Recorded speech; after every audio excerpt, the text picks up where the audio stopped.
your 80 years of imprisonment. I'd be angry too.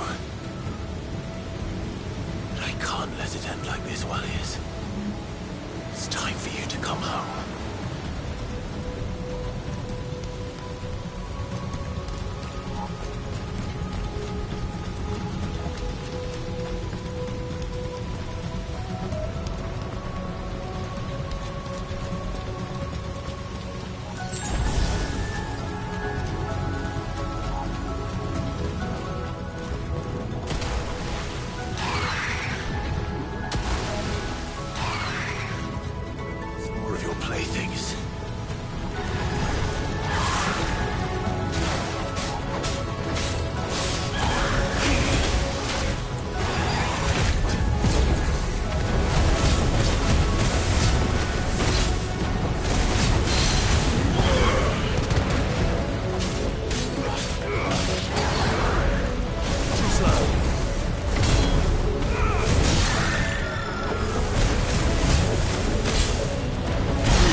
First time.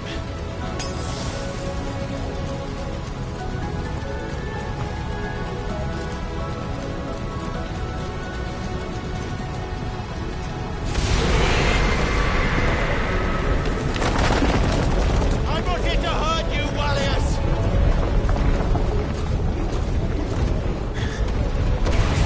Fuck. That was too close.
This isn't what I wanted! I only hope you can forgive me.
This has gone on long enough!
Village.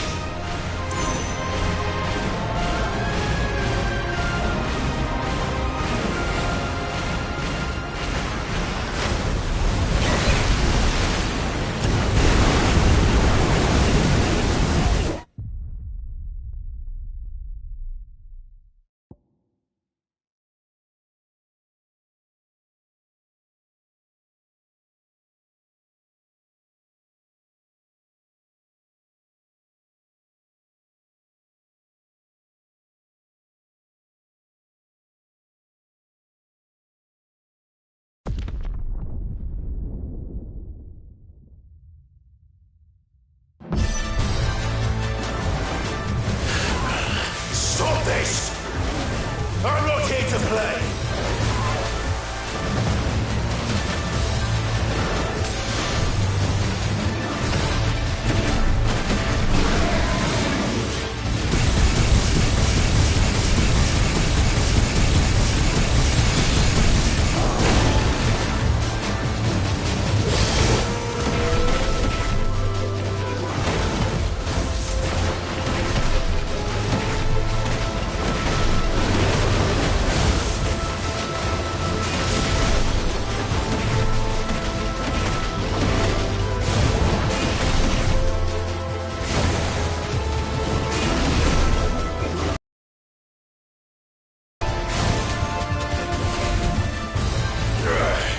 I said, stop! This has gone on long enough!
this! I'm not here to play!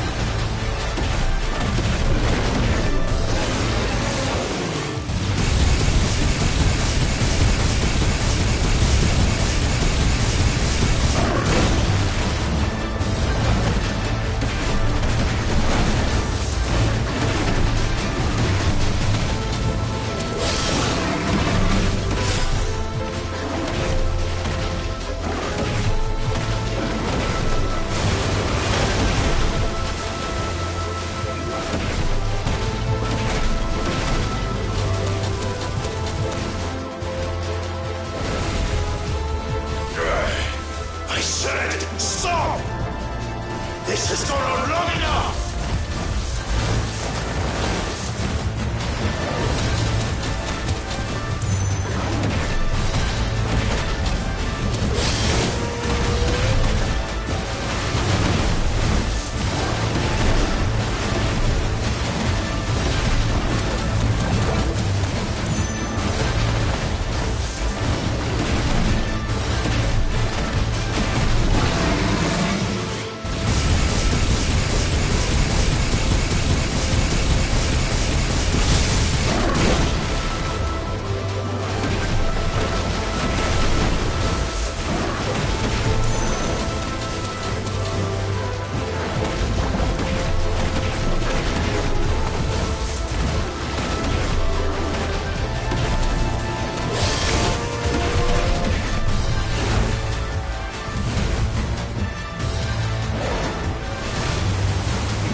You're just full of surprises, aren't you?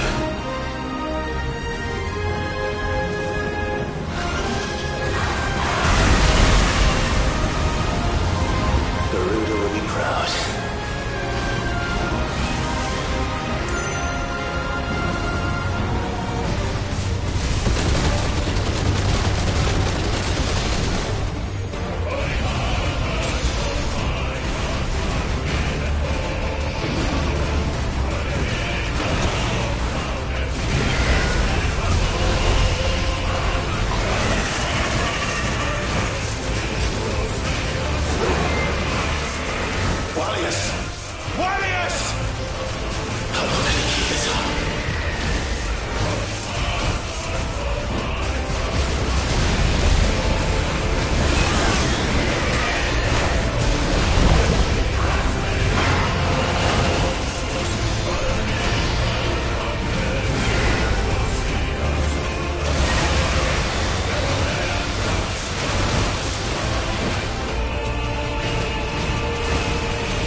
Not this time.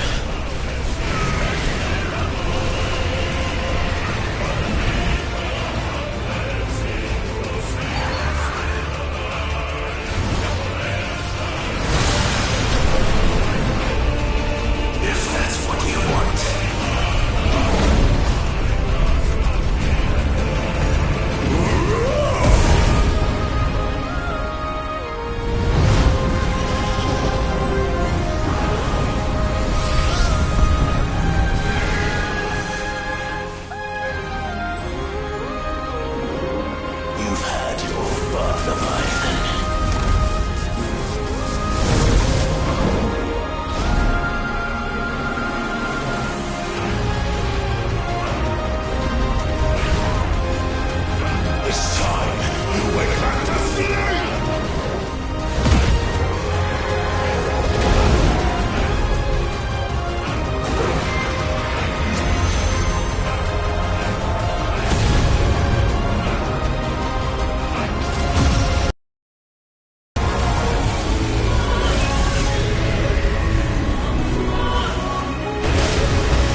quite a tantrum.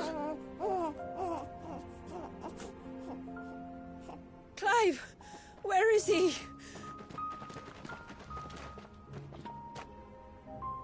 Well, yes.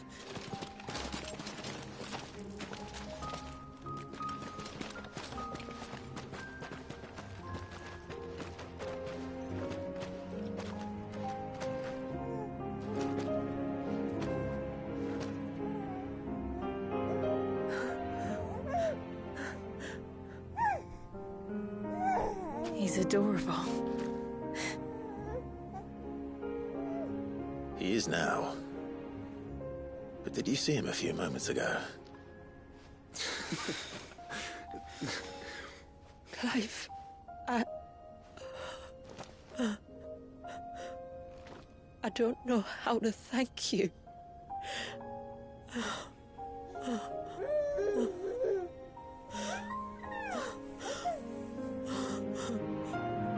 It's all right. We should find him a dry blanket, though. Wouldn't want the little monster catching a cold.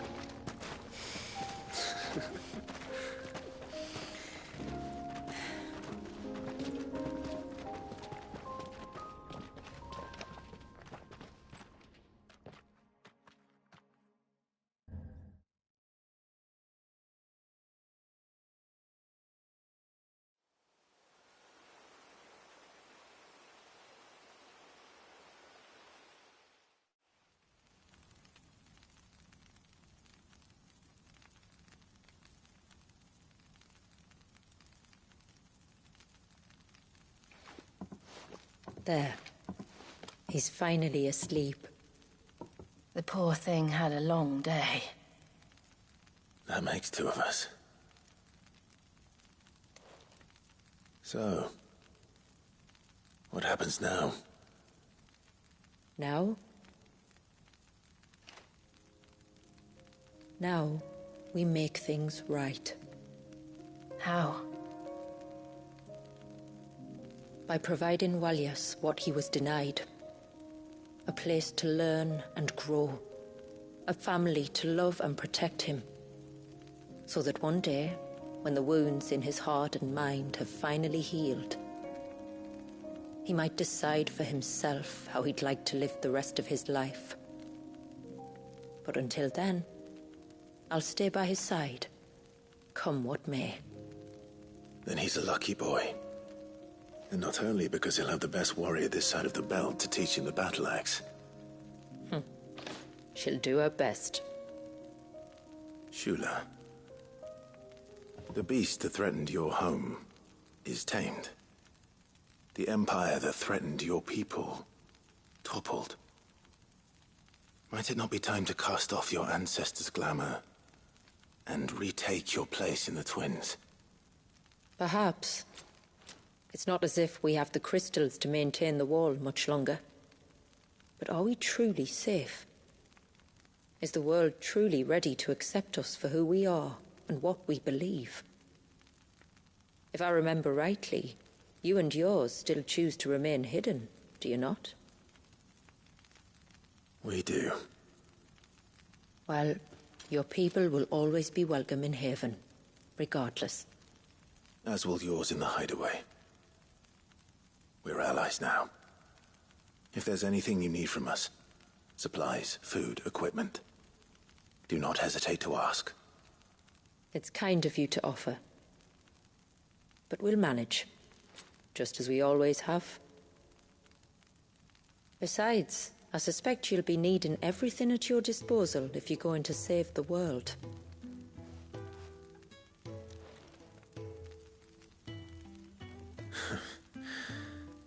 I fear much of it is past saving.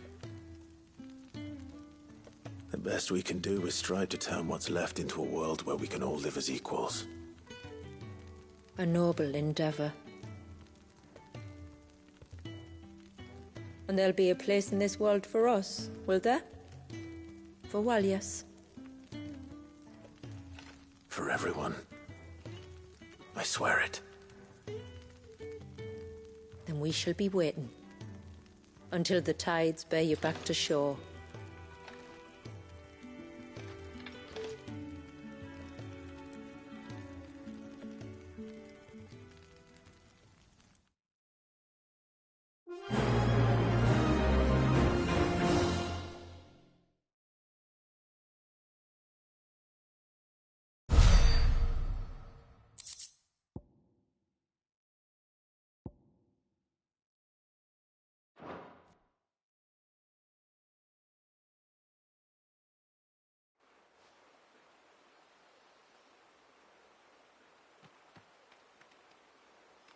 Do you think he'll be all right? Well, yes. Only time will tell. But I can certainly think of worse places to spend one's childhood. The Moats of Water are a fine people, and they will take good care of him. Up by the Ver, Ultima spoke to me. She called Leviathan his most profaned fragment, and told me to redeem the sins that had laid him low.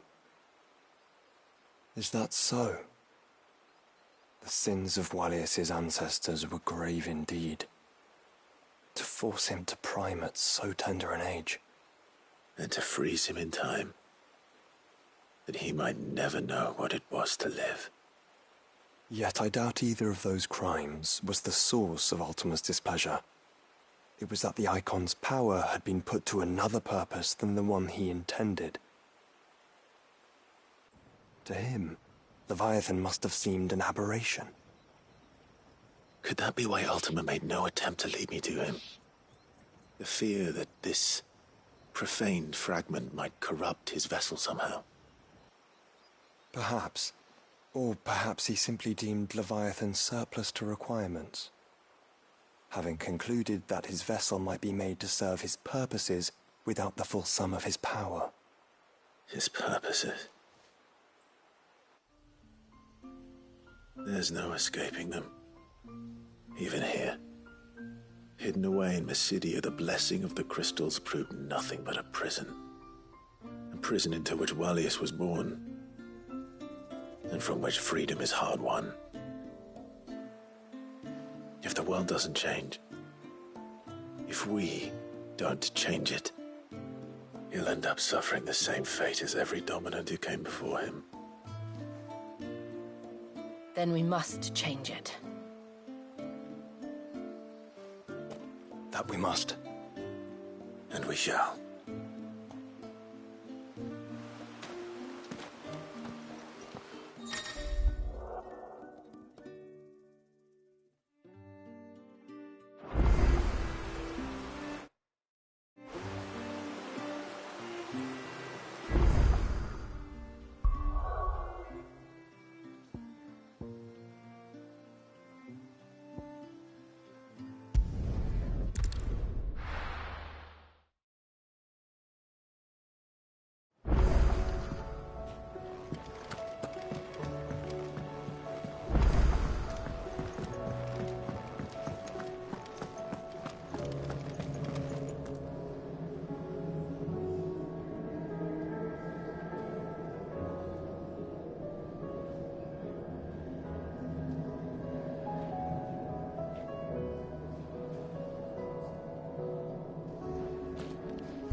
What is this? Muthos. You plumbed the very abyss, yet still you hunger. We are impressed. Is that so?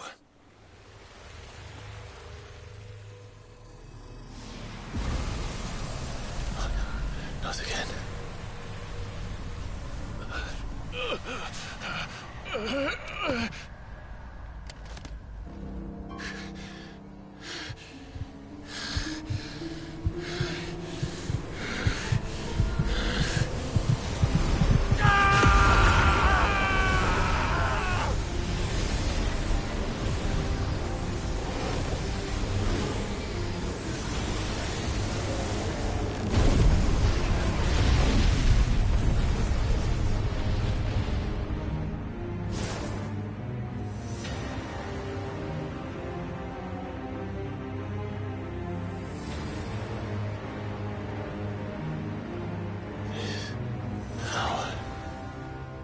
Is ours, and now it is yours. Consider it a gift From us to you, a taste of things to come. You still think I'm going to be your vessel?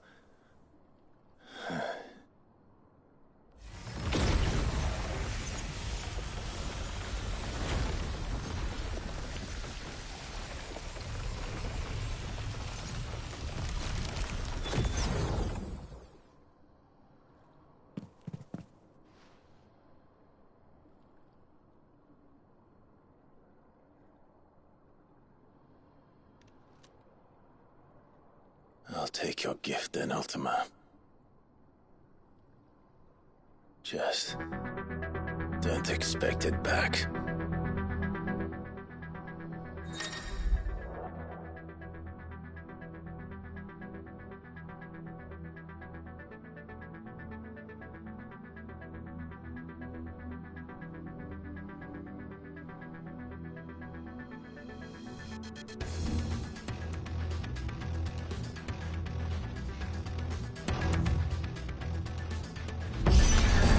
You hear me?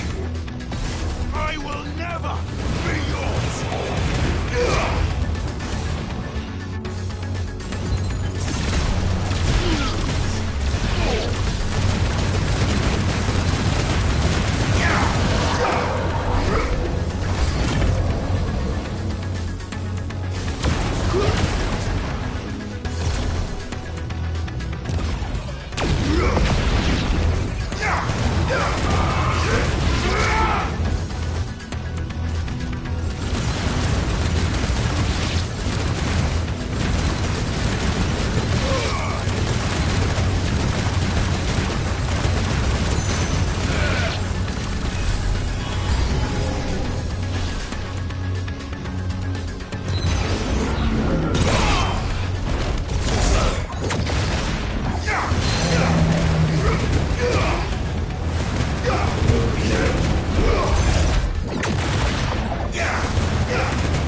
You, who ever rail against our gifts, remain all too eager to avail yourself of them.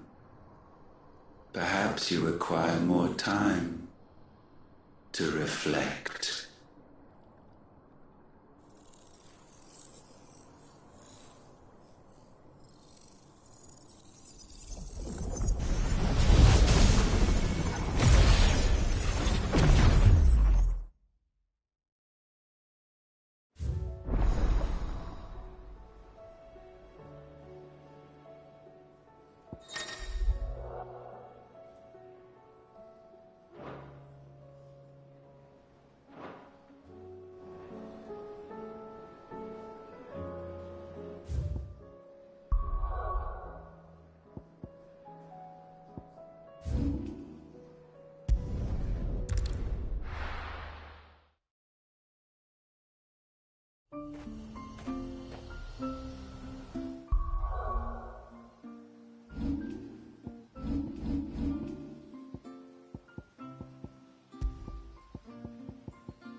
friend.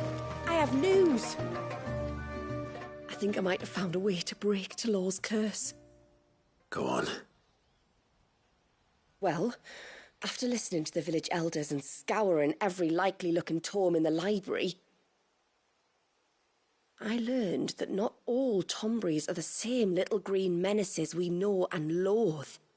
Apparently, a chosen few live to incredible ages and grow to many times the size of their counterparts. The folk tales hold that it's the very eldest of these, the Tombury kings, who weave the curses, and that their magics bind their victims to them, that they might continue to feed on their pain. So if we slay the one that cast the curse, the feeding will cease. But that was my thinking, yes. Though I doubt it'll be easy. These kings are not just bigger, they're stronger too. And if the tales are true, their followers will defend them to the death. It is a perilous proposition, in short, but it may also be Talor's only hope. What say you? I'll do it. Even if killing this king doesn't break the curse, Mysidia will be a safer place for its removal. Thank you. So then, where will I find it? That, alas, I do not know. It must have woven the curse at the altar in Father's Fell, but as to where it is now... Fannet! You were the one asking about Tonburies, right? Because there's a whole bloody army of them out on the cloak. What?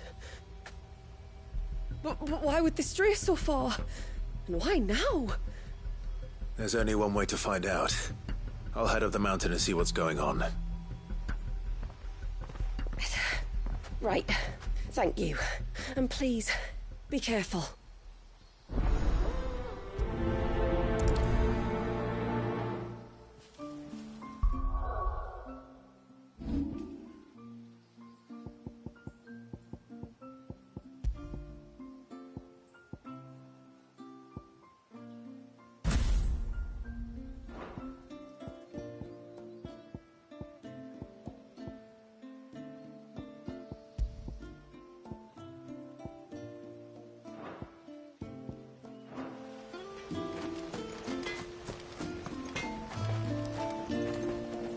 Reckon my steel's just as good as any.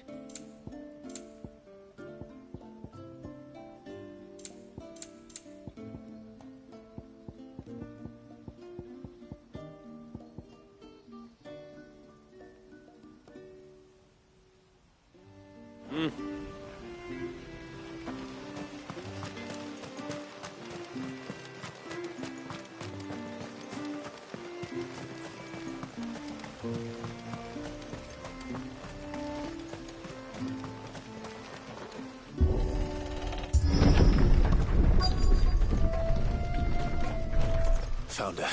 They're almost at the gate. But they won't be coming any closer.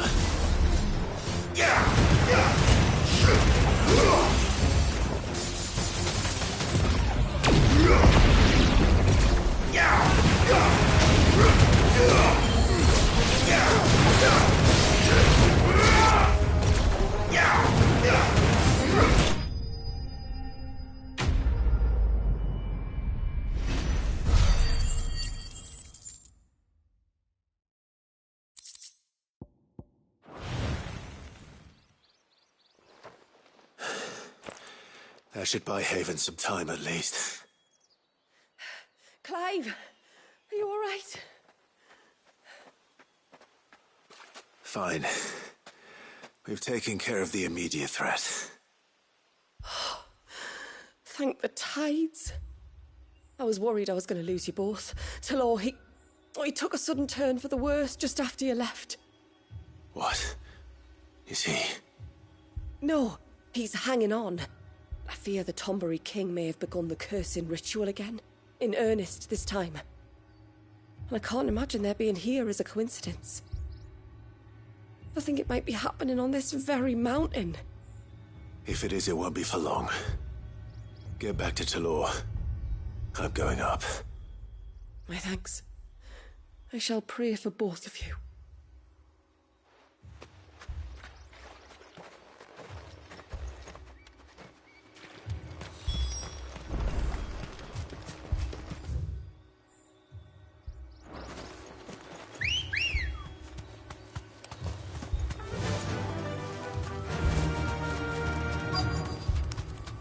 of them.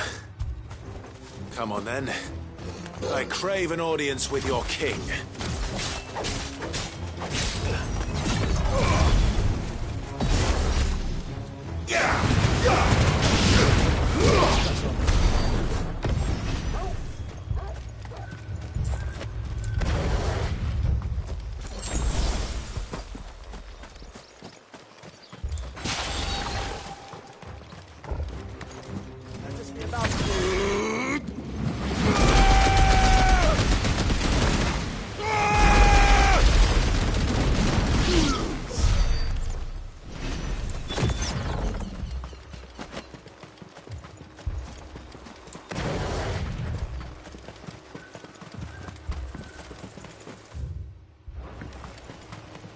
Another group.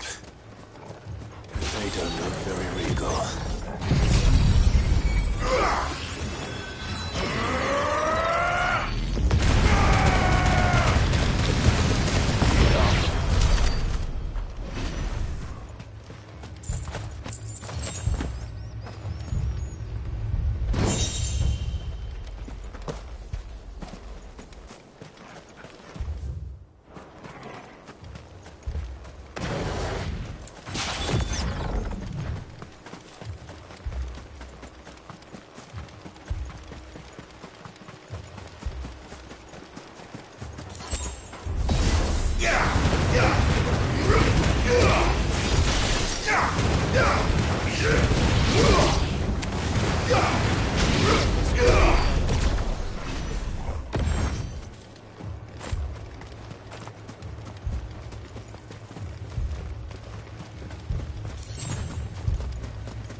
Still no sign of the king.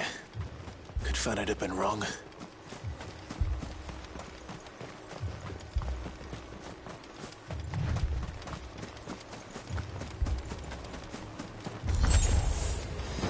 There's dozens of them. The king must be close.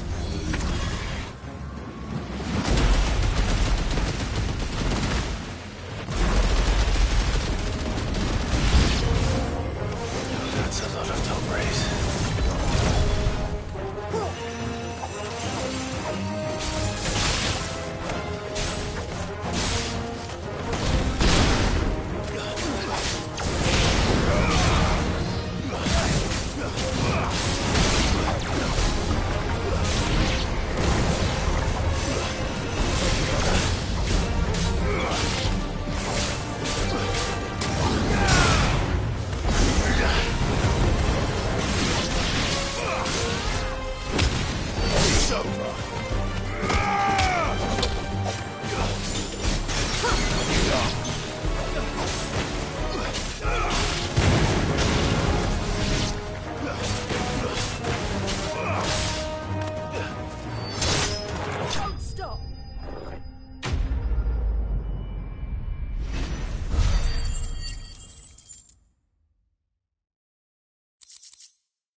Looks like that's the last of them.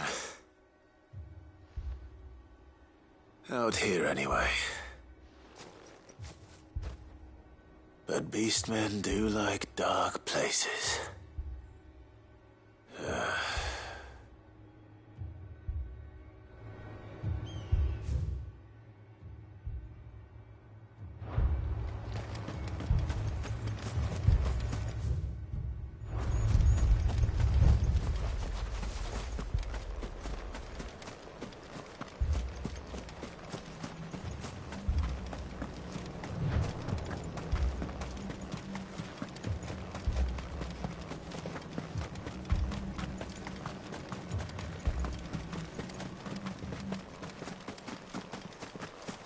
Well, I'll be damned.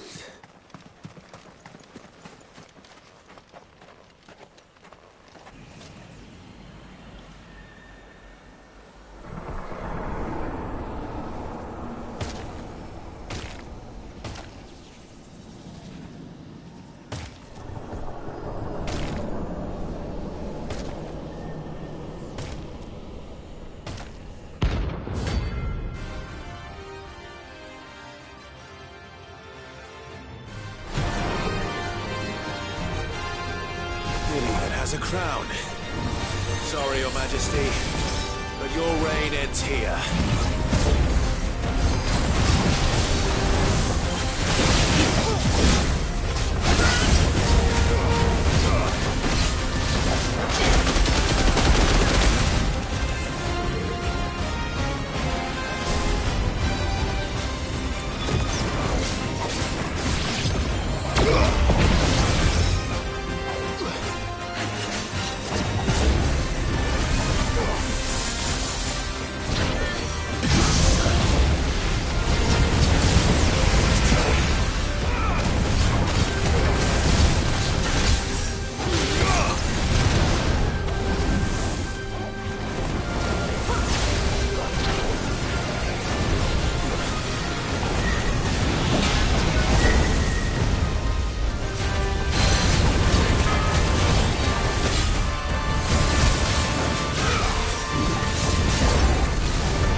It's done.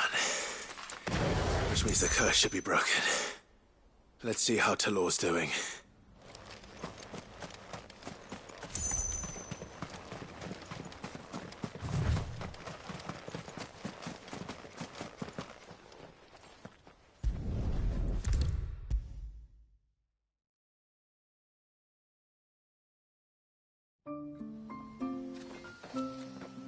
Clive! Is it done then? It is. I was going to ask if there had been any change in Talor's condition, but judging by that smile on your face, I think I already know the answer. You do? Talor! He's back!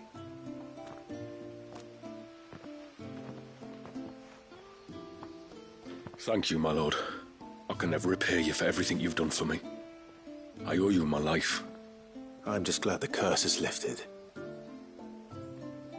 There is one thing I'd like to know, though. If you don't mind my asking. What made you seek the Tombury's help in the first place?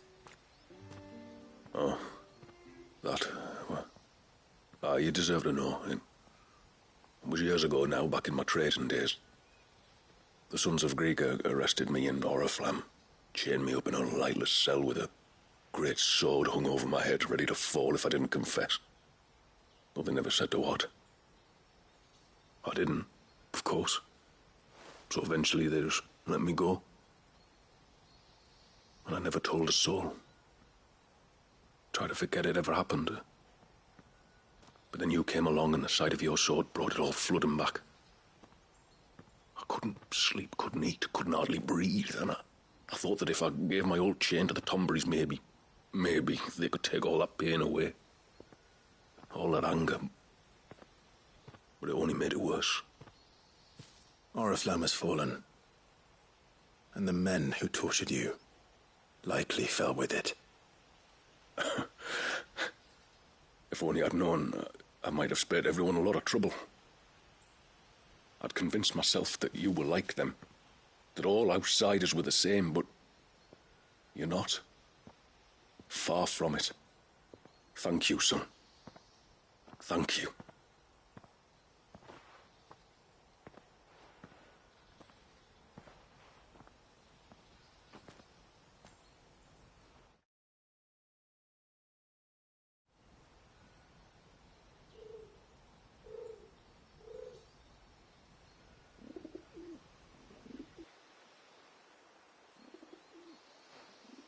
Clive, there's something I need to tell you. After we parted ways on the path to the cloak, I went straight back to Talor and explained to him what you were doing on his behalf. And just like that, his pain began to fade. What do you mean? Just like that? The Tombury King would have still been alive. I had to contend with dozens of his minions before I found him. Then perhaps one of them warned him of your coming and he broke off his ritual. Or perhaps knowing that an outsider was fighting for him was what lifted the weight from Talor's heart. I know from experience that many illnesses are not wholly physical, but of the spirit, at least in part. Was there ever really a curse then? Or was Talor simply suffering from the pain of his memories? And the guilt of what he'd done? For all the difference it makes. I suppose we'll never know. Maybe not. But this much I do know. It was your strength and your selflessness that healed his heart in the end. I'll be sure to tell my healer friend when I get home.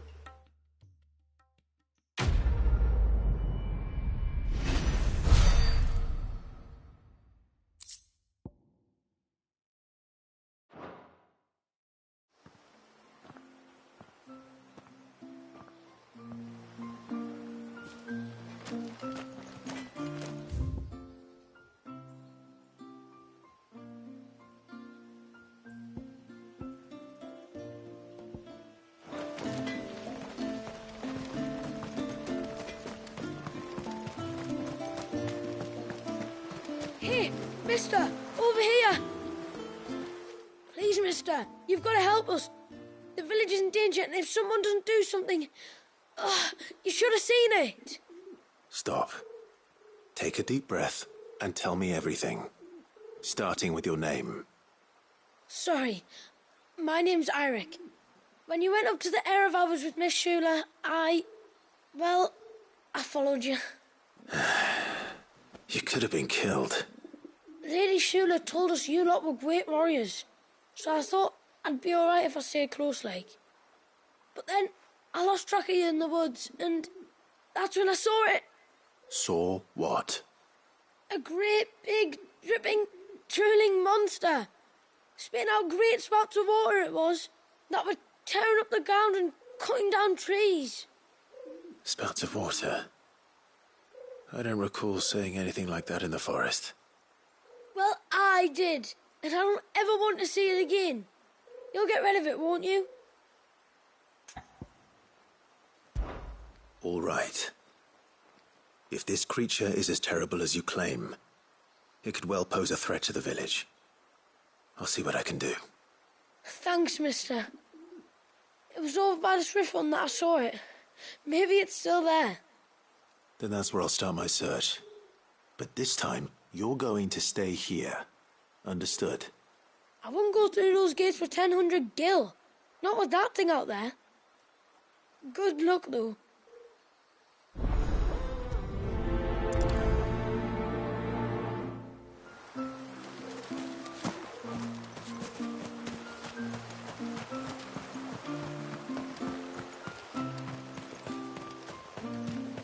Where was the cane you saw flickering again?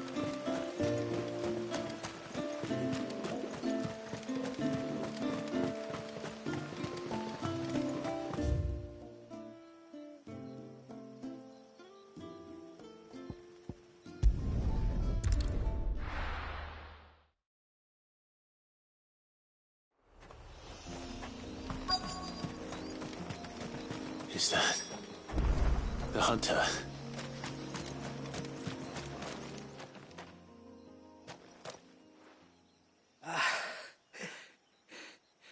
It's you. Nasser's savior.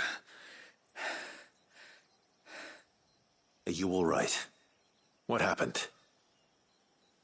I was tracking an ibex when a great spout of water struck me square in the back.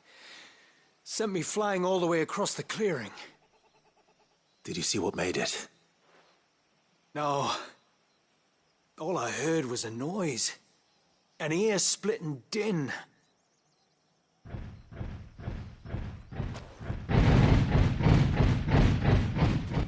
Might this be the culprit? Leave him to us.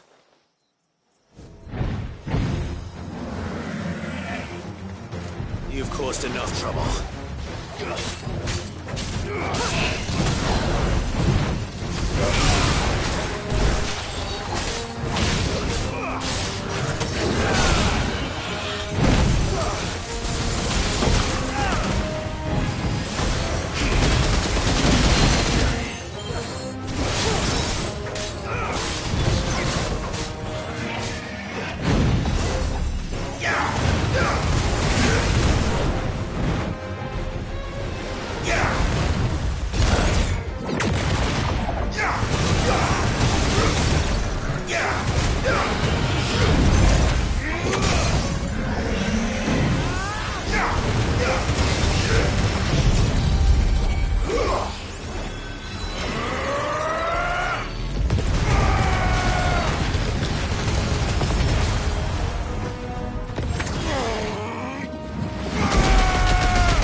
Well, that wasn't too bad.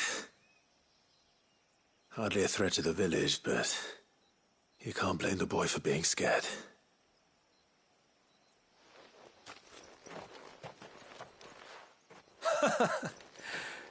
You made that look a lot easier than it was. Do you think that was the beast which attacked you? That thing? Not a chance. Would have heard it coming a league away. And the blast of water that hit me was beyond anything an Archelon can manage. Oh. A boy from the village sent me in search of a beast that could conjure such things, but...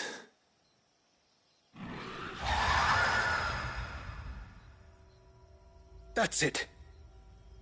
That's the noise I heard. Sounded like it came from the ruins. I'll go. You head back to Haven and see a healer.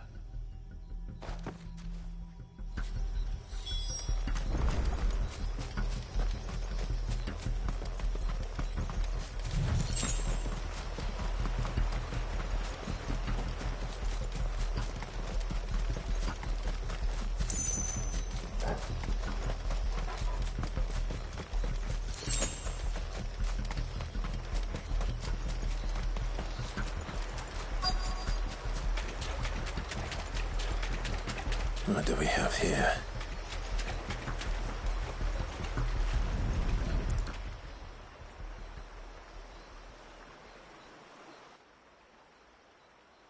Found her. Something's been busy. Whatever this creature is, it's out for blood.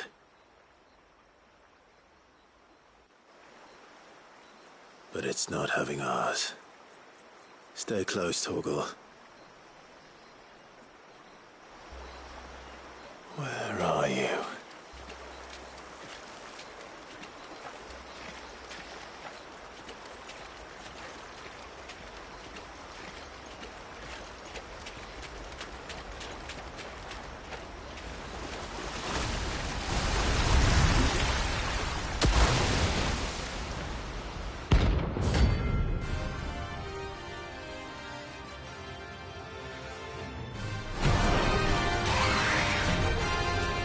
Fragment of Walius' rage. I should have known. Time to put you to bed too.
Fingers crossed that's the last of them. Either way, I should let Eirik know the danger is past. For now, at least.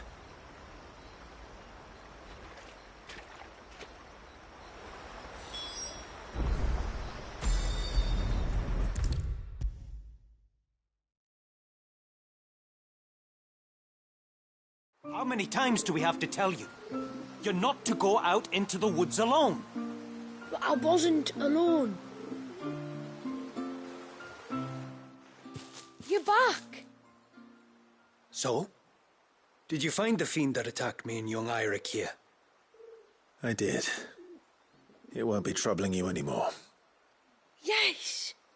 I knew you'd get it. Only because you warned me of its existence.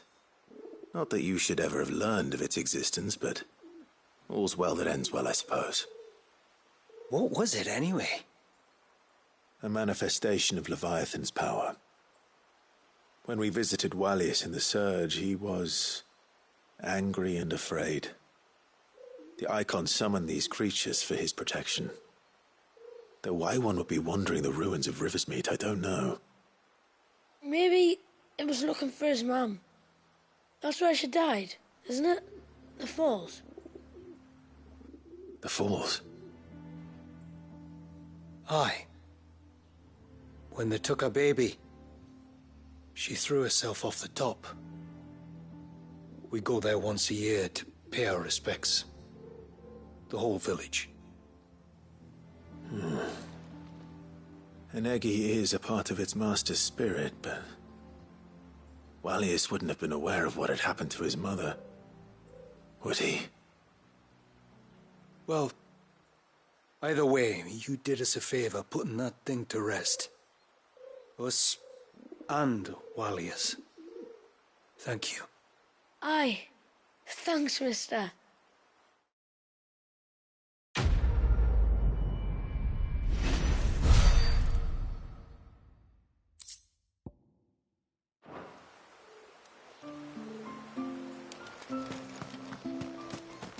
I'm so sorry for all the trouble I put you to.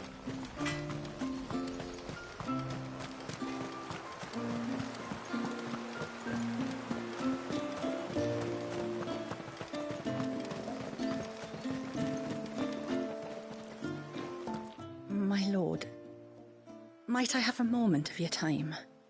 I would beg of you a service. Certainly. What is it? It's a long story. But before we get to that, would I be right in thinking Lady Shula told you about the witch from the north? Yes. She said that your ancestors found her here, and that it was she who taught them the spell to stop time. She was like Wallius, you know. A dominant. The Warden of Ice. My great-grandmother suspected as much. She cared for the poor woman when the end was near. And it was she whose duty became to attend her grave. A duty that was passed down to me. I see. And the service you would beg of me? Well, until recently, the path to the grave had long been blocked by a fallen tree. But when our woodsmen finally found time to move it, we quickly realized it might have been better had they not. On trying to clear the rest of the path, you see, we discovered that a flock of bloodthirsty beasts had claimed the cliffs beyond. None of us was a match for them. But you, my lord, have proven your strength many times over. Would you drive them away for us? Of course. I'll see the path is made safe. Thank you, my lord. The grave is in a place called Witch Drop. To reach it, one must turn left at the Winged Wains, then follow the path around to the right, deep into the forest. Why so far from Haven? It was where she lived.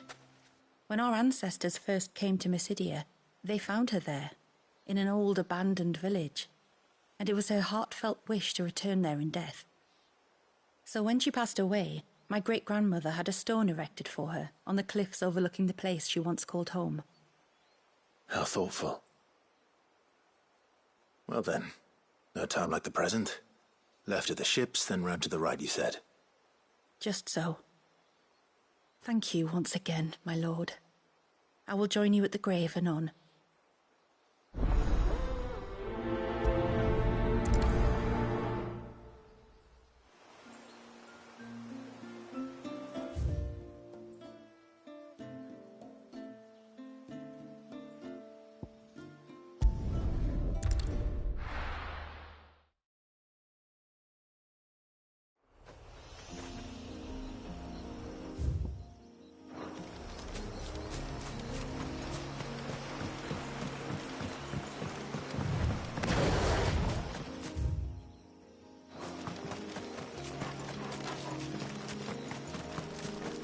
This should be the path to Witchdrop. Hungry, Torgal?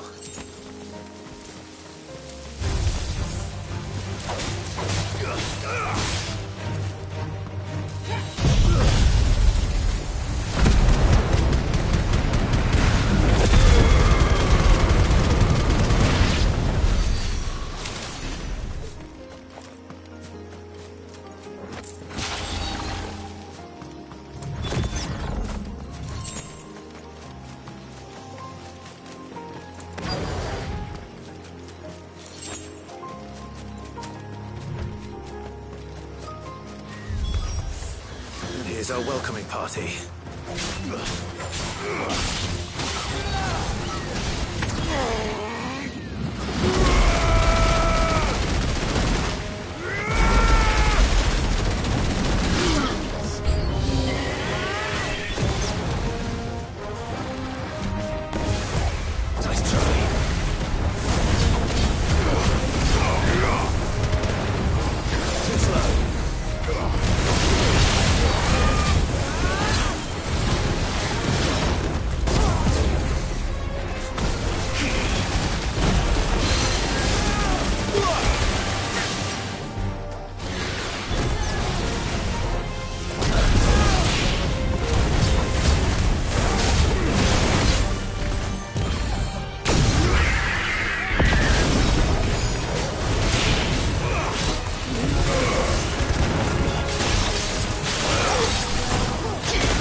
Looks like that's the last of them.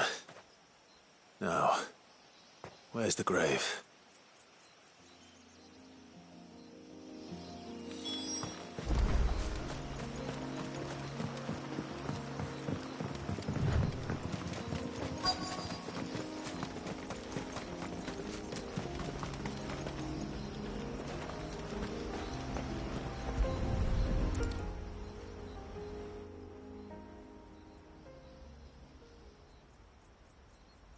This must be it. My lord, thank you for making the path safe again. XVI. Was that her name? Yes. Hardly the most fitting tribute for a dominant, is it? A rough-hewn stone with naught but a given name engraved on it. But my ancestors had only been here a matter of weeks when she passed. Every day was a struggle to survive.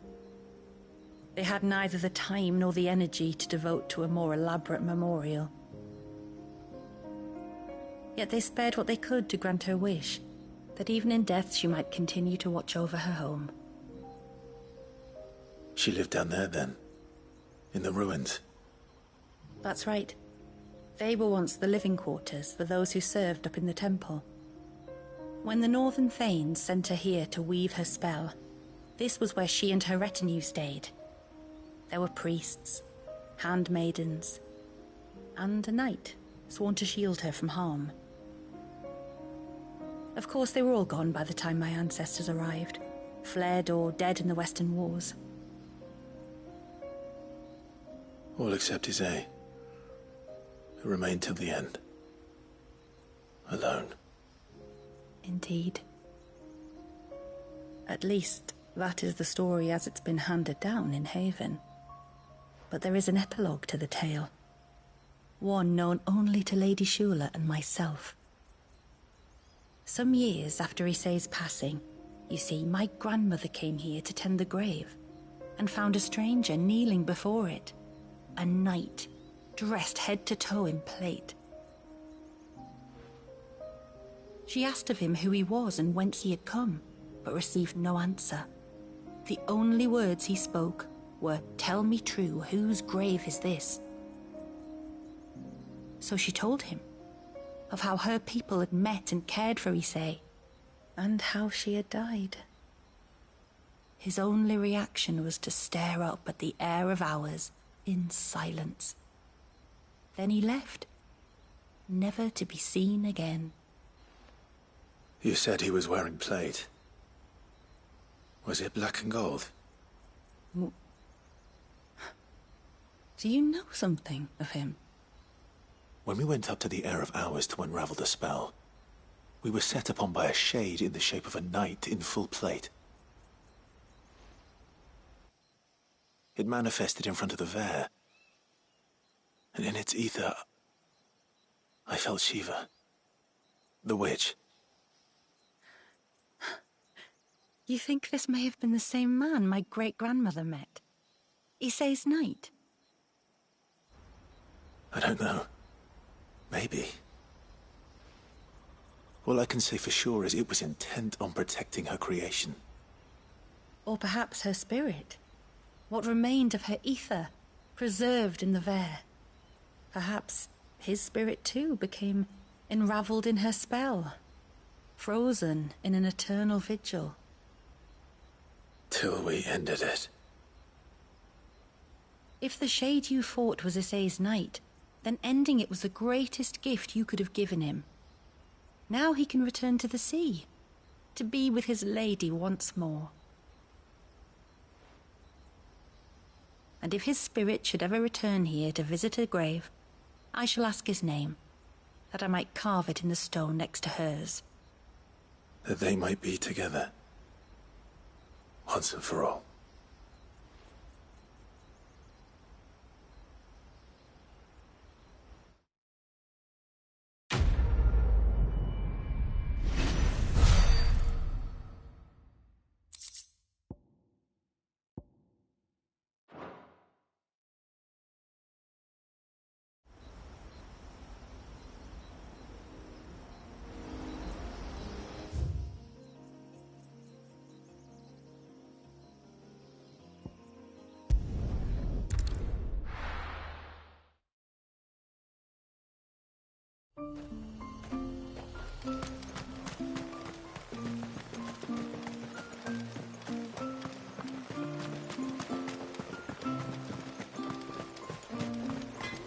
It is good to have them back.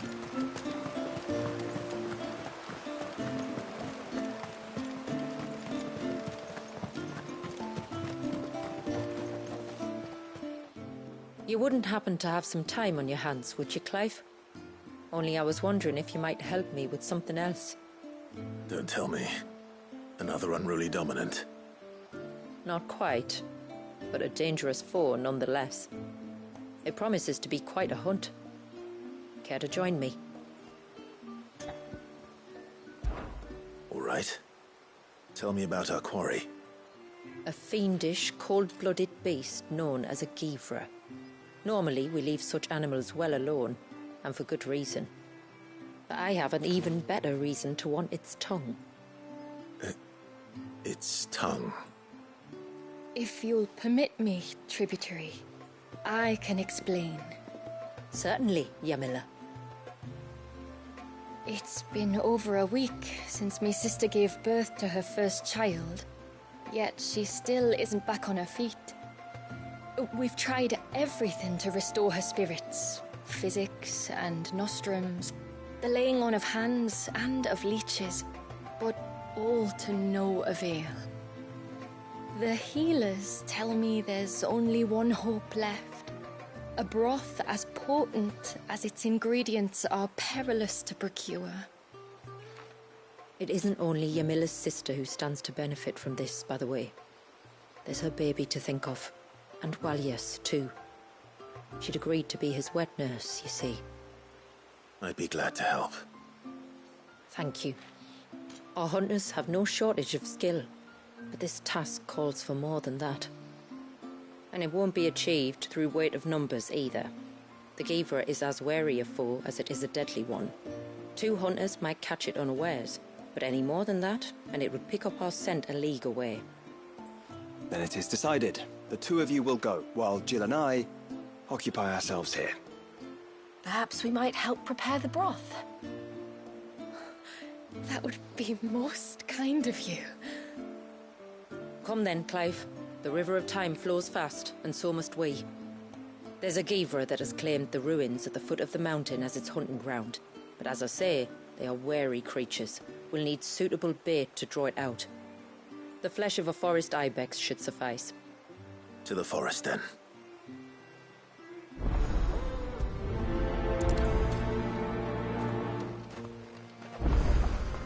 There's nothing a Givra loves more than a fat haunch of ibex. There speaks the voice of experience. Do you hunt often? Since I was a girl. My father would take me. Then after he returned to the sea, Yamila's father. Our families have always been close. Even if her sister wasn't Walias's wet nurse, I couldn't stand by and watch her suffer. And then I dreamed I saw this...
These will do nicely.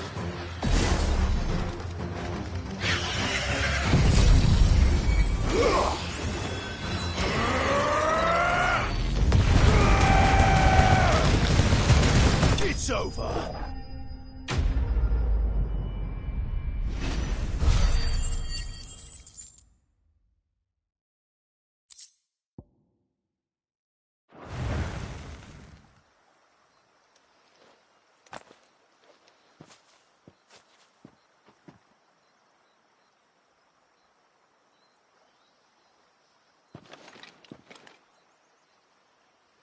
Return to the sea, and to the clouds rise again.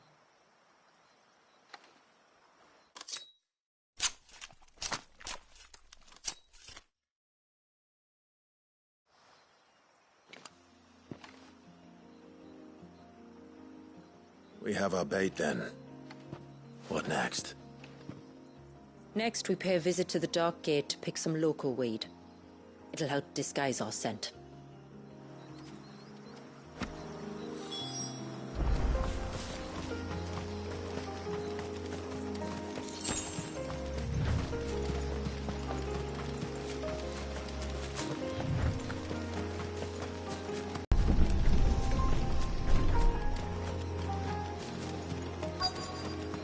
There should be a sprig or 2 of local weed growing somewhere around here. Look for the golden leaves.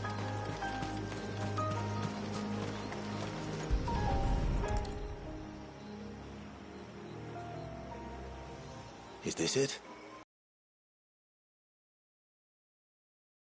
Crush the leaves between your fingertips and rub them on your clothes. If you insist.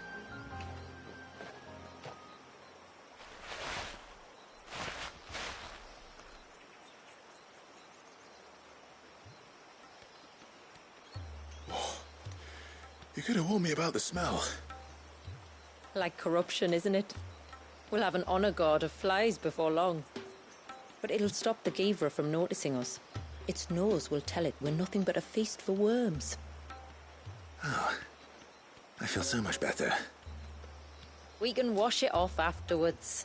If there's one good thing about the Givra choosing the ruins for its hunting ground, it's that there's plenty of fresh water nearby.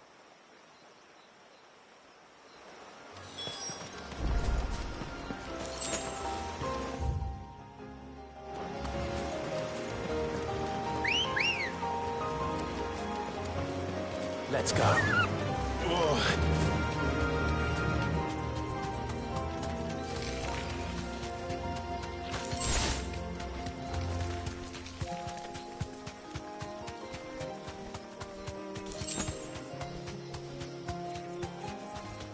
Where should we lay the bait? Gavers are creatures of habit. Look for some sign of its passing. It's sure to return to the same place sooner or later.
Marking its territory. Something was. A curl, maybe.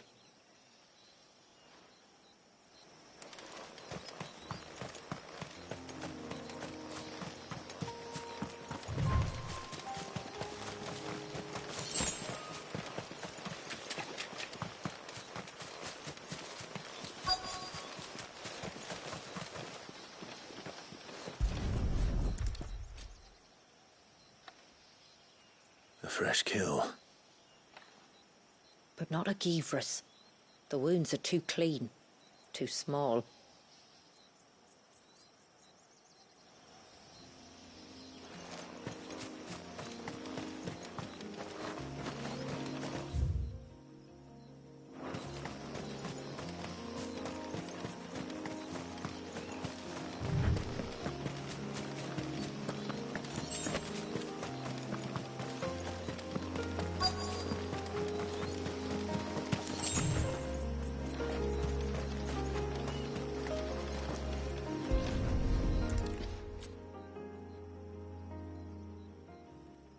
These look like a predator's tracks.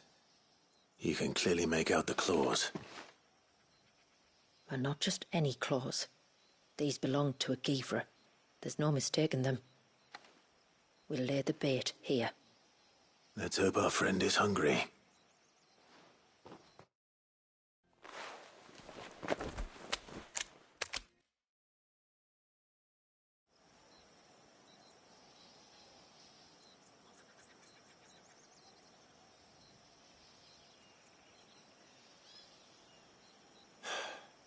Still no sign. Patience, Clive. Hunting's not something you can rush. Have you stalked these beasts before? Once. Givras are fast, so the job called for a bearer. But even with my knack, it was a close-run thing. Not many leaders would take such risks for their people. Says the man who battled an Eikon to save a boy he barely knew. It is the way of the moats of water to use what gifts we've been given for the good of all. And I gather it's your way too. It was Sid, the man whose name I bear. He fought for his people and their future with every fiber of his being. I'm just following in his footsteps. In many ways, you remind me of him. Me? You're confusing daring with desperation. Quiet. Something's coming.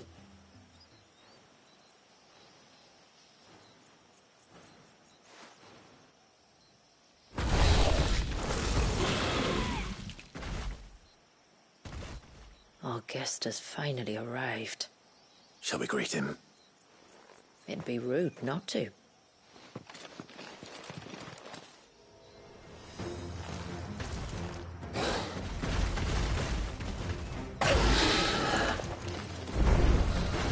Don't let it escape. Let's try.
You weren't exaggerating when you said they were dangerous.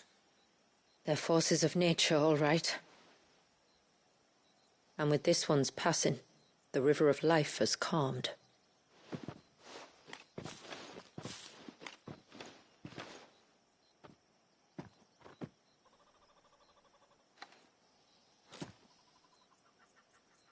O roaring torrent, son of storms, may your spirit run free in the open ocean.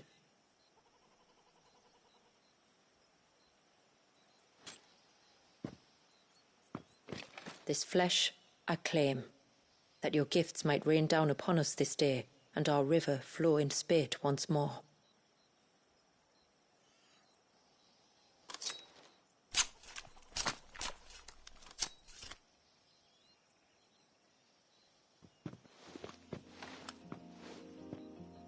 Well then, let's return to the village.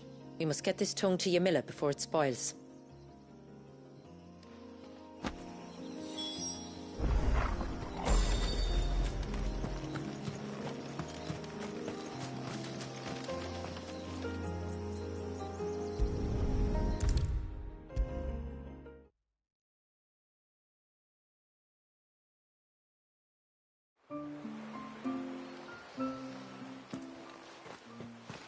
Tributary, my lord. Did all proceed as planned? It did. Here. 1 Geaver tongue, as promised.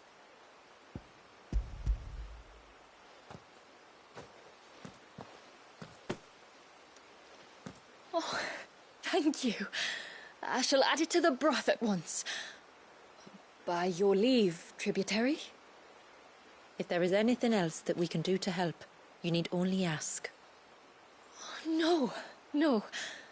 You've already done more for my family than I can ever repay.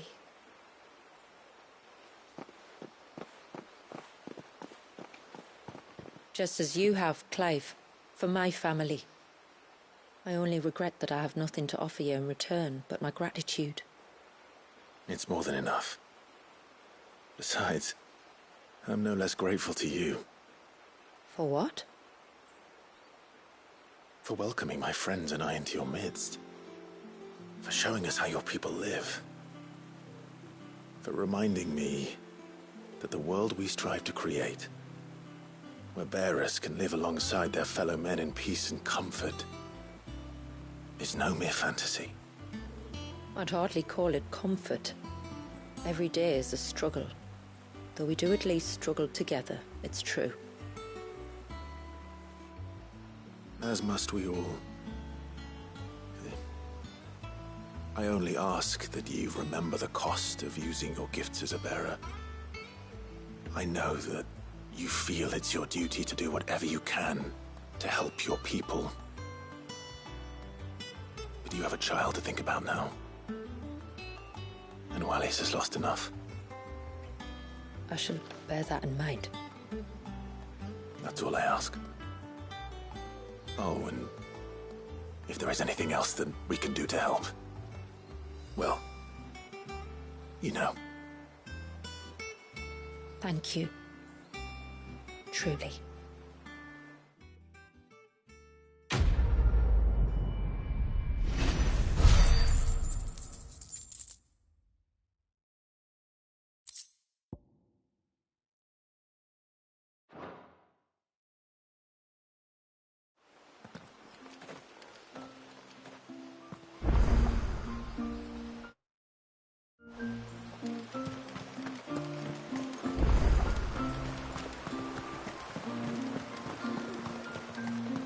It is good to have him back. When another flood. No, it has to be him. What has to be who? If you, don't mind my asking. It's not your asking I mind. It's my explaining. But I don't see any other way around it. You see, when a baby is born here, we hold a ceremony to welcome them. The rite of immersion, we call it. But I don't know whether Wallius was ever afforded that courtesy. What is abundantly clear, though, is that my ancestors never welcomed him as one of us. And I want to change that. The problem is, the ceremony requires 3 ministrators, the baby's parents and a witness. As tributary, the role of witness would normally fall to me, but being Wallius's closest living relative, I must play the role of mother. So you want me to serve as witness in your stead? That's right. A witness must be a trusty guardian, ready to steer the child through the stormy waters of life and on to tranquility. Which is why I thought of you. It would be my honor. Thank you, Clive. So, if you will serve as mother and I as witness, who will take on the father's role? I have a younger brother. He should be making ready for the rite as we speak, though whether he is or not. Let me introduce you. Please do. If he's anything like his sister, I'm sure we'll get on famously. I'll bid him come to the Witten Hall. Will you wait for us there? Gladly.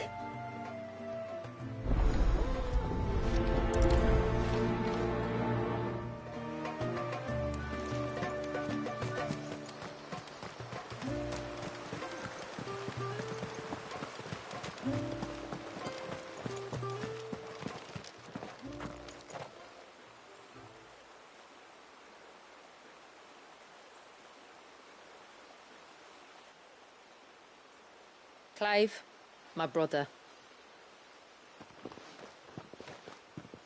If it isn't my old mate Sid! You? So you do remember me, even stripped of my cunning disguise? I'm touched. You two know each other? My friends and I crossed paths with your brother on our hunt for the Dusk Crystals, during which we saved his life. 3 times, was it? 3, 4, who's counting? All I know is when Shula mentioned she'd called in Sid the Outlaw to help young Walyas, I could be sure that the little rascal was in safe hands. I mean, having seen you in action back at the tower, I know exactly what you're capable of. So the mercenary you met in the Sage Spire, that was Clive? And he saved your life? That's a rather different story from the one you told me. And a far likelier one at that. It would appear my family owe you twice over. Whether they admit it or not. Honestly, Fammy, would it kill you to tell the truth once in a while? What? I said sorry, didn't I? How about we save the, recriminations until after the ceremony, eh? Speaking of which, what does this ceremony involve exactly? It's simple, really. We each say a short prayer and anoint the child's head with holy water. Nothing too onerous, then? Not about the rite itself, no. But it does call for some preparation. One of the witness's responsibilities is to collect the holy water, you see. 3 phials for the 3 ministrators, each taken from a particular place. Don't worry, though. It's not as if you have to go alone. I can show you the way. I'd appreciate that. Famiel, you stay here and ready the Witten Hall. Leave it to me. If there's anything Jill and I can do to assist you... We'd be glad to help. Thank you both.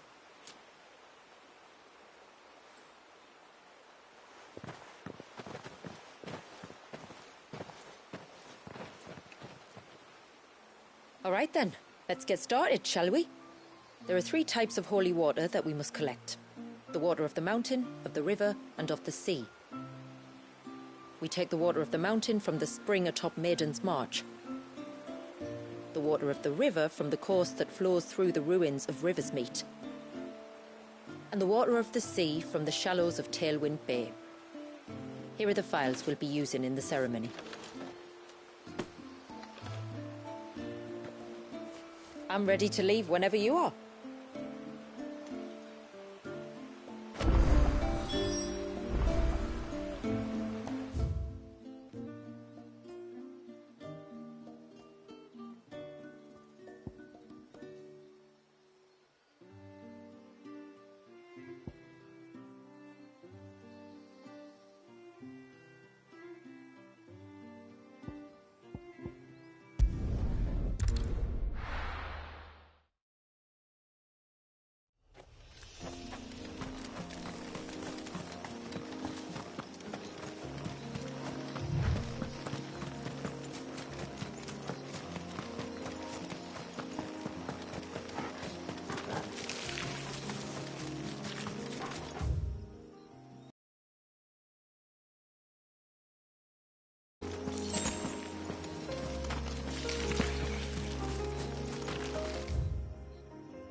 Someone's in trouble.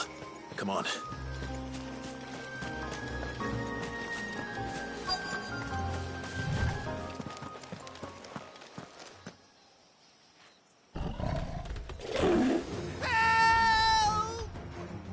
Help?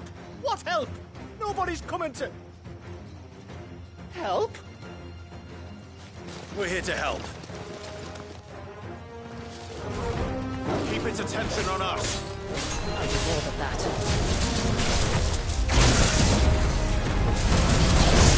Nice try.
Is anyone hurt? Oh, Sid! Thank all the clouds in the heavens you came. You saved us. Again! Would you two care to explain what you're doing up here? The chief sent us to fetch incense for the ceremony. So the Witten Hall smells nice. For the little Ben. You mean to tell me you braved this den of deadly beasts for some tree sap? You don't have to do everything he says, you know.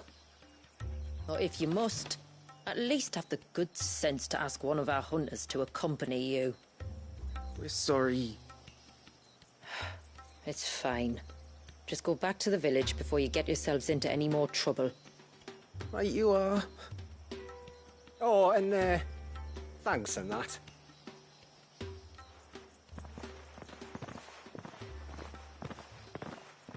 Remind me to give my brother a cuff round the ear when we get back.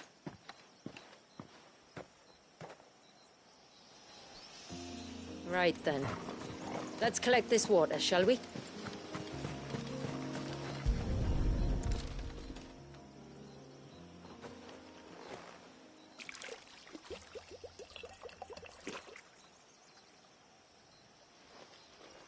The rain that falls on the mountain emerges here, in these springs. The source of the river. The source of life. Precisely. care not to spill it. Right. Let's save that for the ceremony.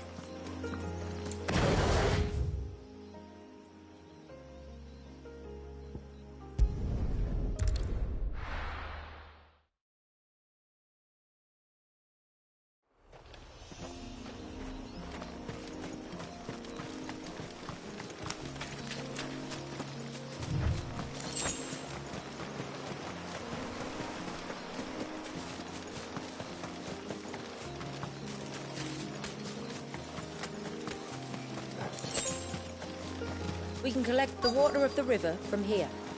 All right.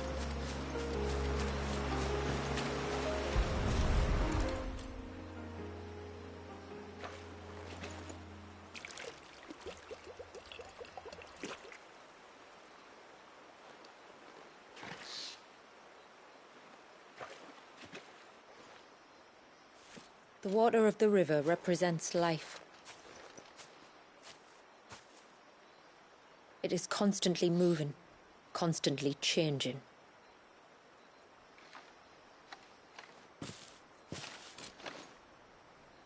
And though its course may twist and turn or branch into 1,000 separate streams, it always flows in the same direction, from source to sea, beginning to end. Like time.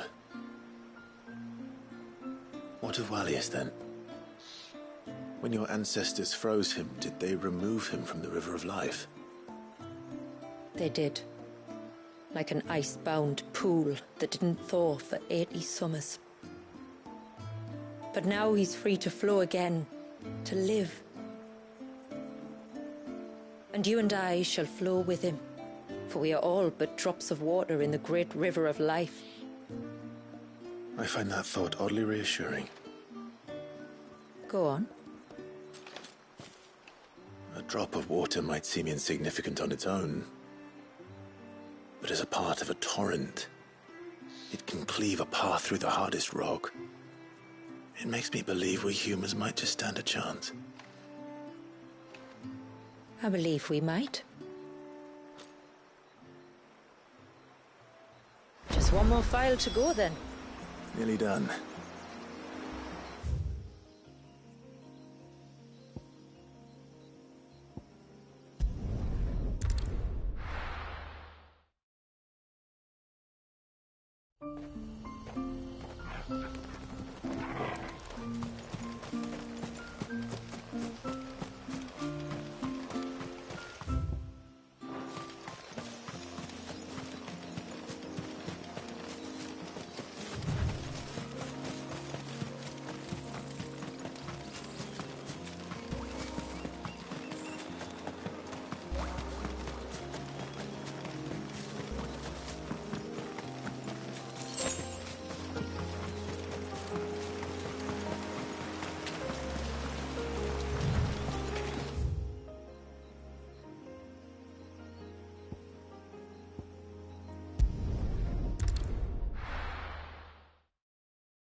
Good girl. Fly, Ambrosia. Is that beast rigging?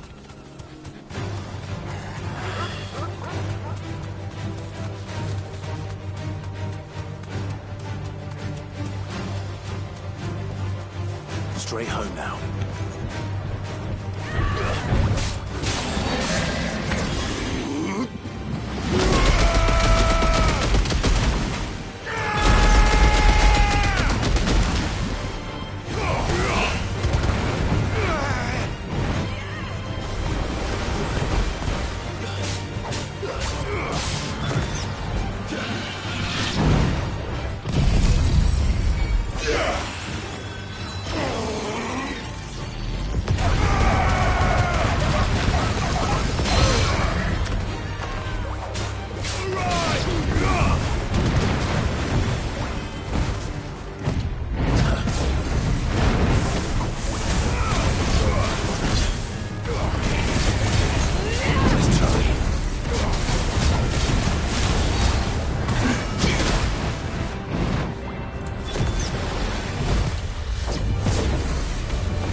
like it isn't only Haven's blacksmith that has an appetite for these things.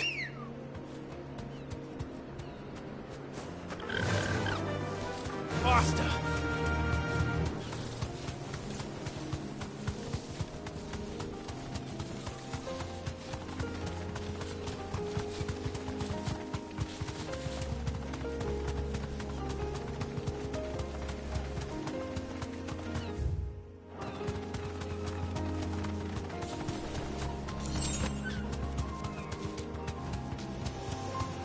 This path leads down to the coast.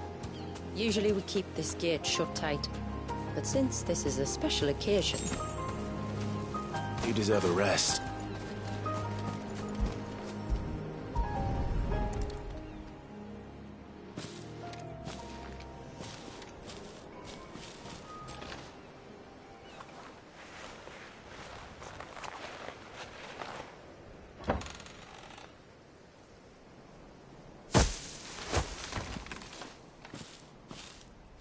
Thank the tides the weather held.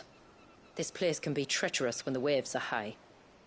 If it weren't for the holy water, no one would ever come down here. I'll be sure to watch my step.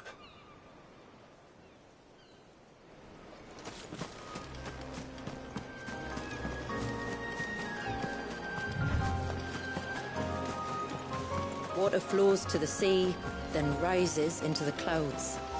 Just like life, the end is not the end, only a new beginning.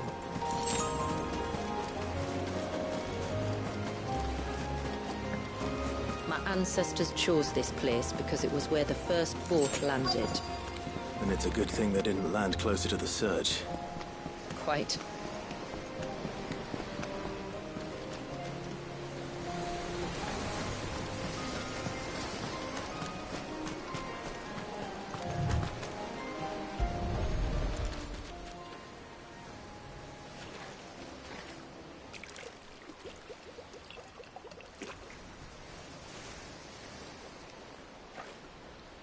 The water of the sea.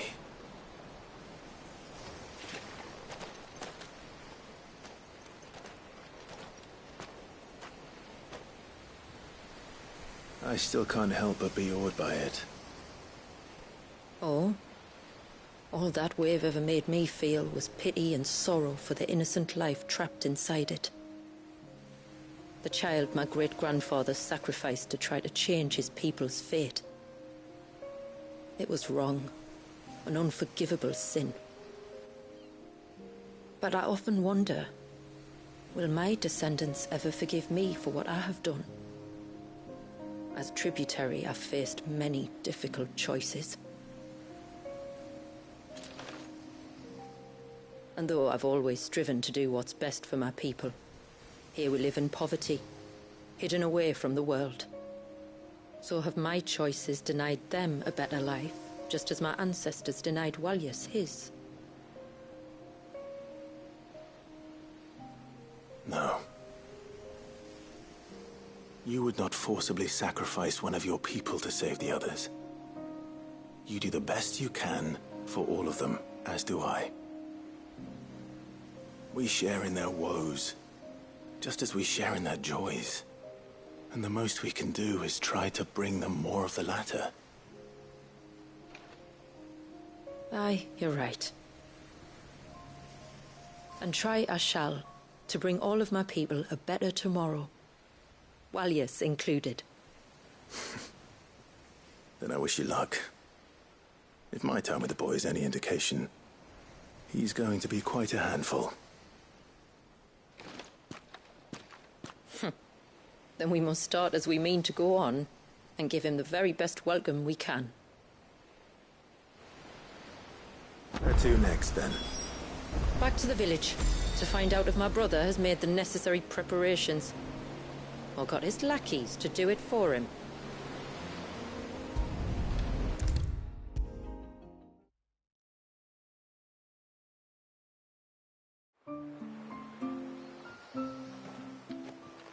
We have the holy water. Is everything else in place? All ready to go. Told you could count on me. Then let us begin. Famiel, have your men summon everyone to the Witten Hall. Right you are. Shula, wait. I don't know the words. Don't worry. There aren't many of them. We'll have time enough to practice before people arrive.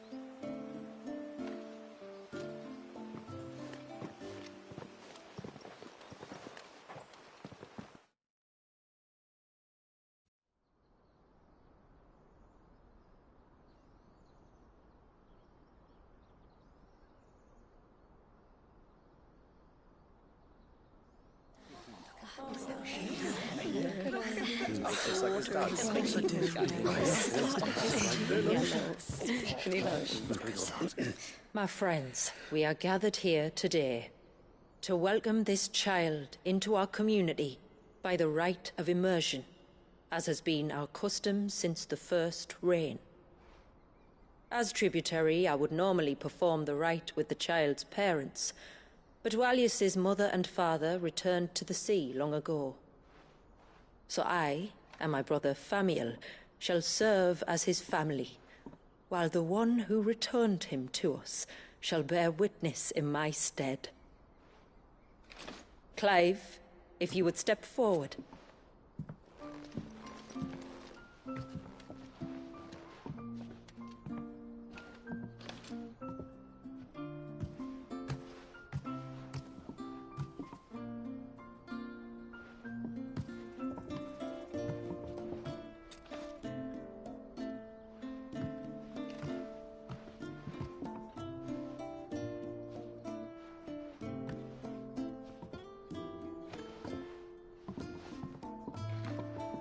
Like the rain that falls on the mountains tall, are we born.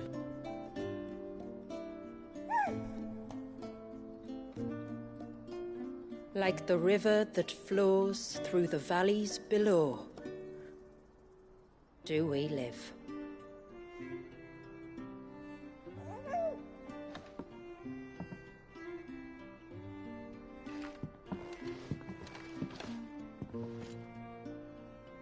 Like the boundless sea, where the currents run free, do we die, and to the clouds then rise again.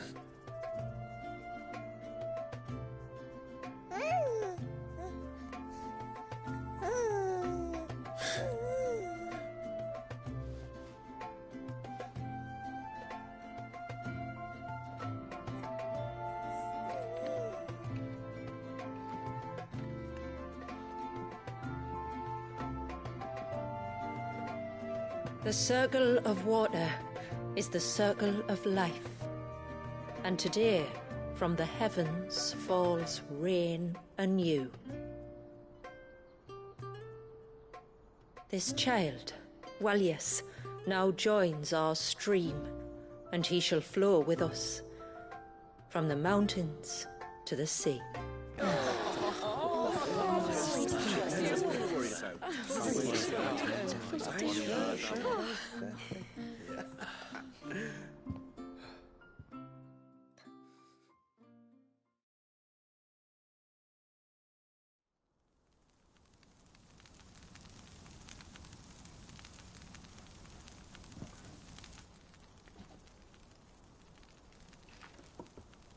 You played your part to a T, Clive. Thank you. It means a lot to us. I was honored to be asked, and terrified I'd miss. Now that you're part of the family, young Walyas, my lad. Uncle Famiel can teach you the ways of the world. Oh no, he can't. Eh? Don't be so hasty. Your brother's knack for self-preservation might serve him well. Ha! You are never going to let me live that down, are you?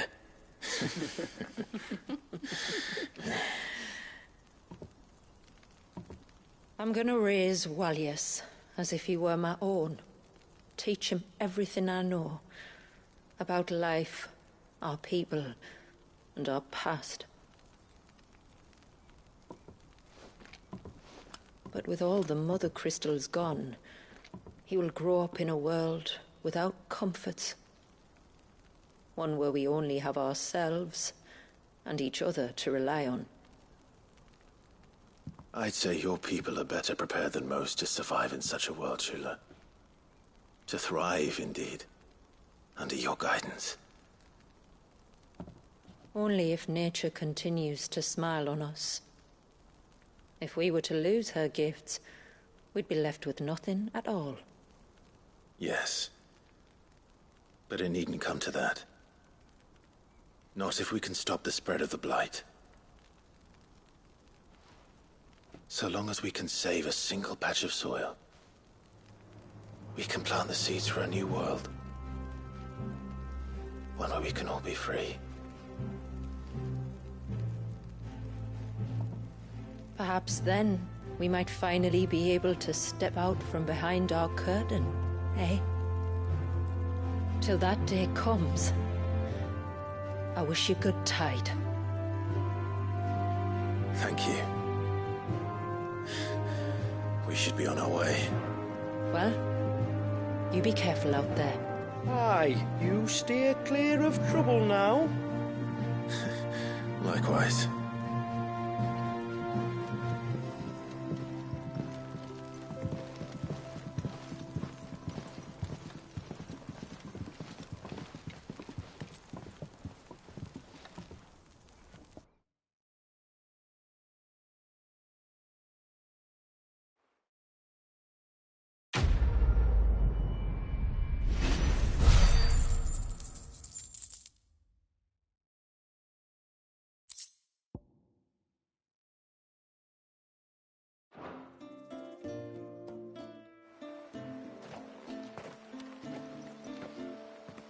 To think, we must be the first outsiders to have witnessed that rite in over a century.